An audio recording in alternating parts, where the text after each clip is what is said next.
In today's video, I am going to teach you how to use Notebooklm web search sources.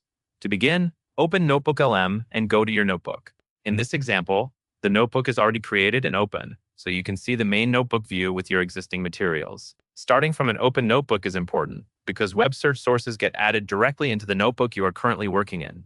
Next, look for the highlight icon in the notebook interface and click it. This is the control you will use to start adding sources. When you select it, you are essentially telling Notebooklm that you want to bring in new reference material to support your notes and answers. After you click the highlight icon, click the highlight icon again in the Add Source area that appears. This second click takes you into the source options, where Notebooklm lets you choose what kind of content you want to add. Depending on your screen size, this area may appear as a panel or a pop-up, but the goal is the same.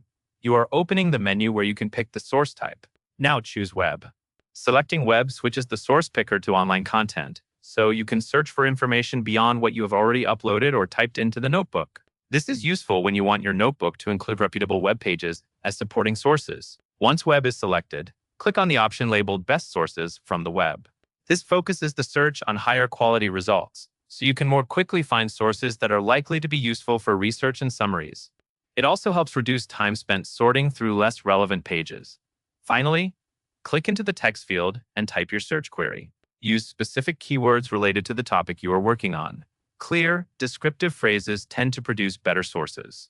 If your first results are too broad, refine your wording by adding an extra detail, like a subtopic or a specific term, and search again. After you enter your query, you are ready to review the web source's Notebooklm surfaces and choose what to add to your notebook.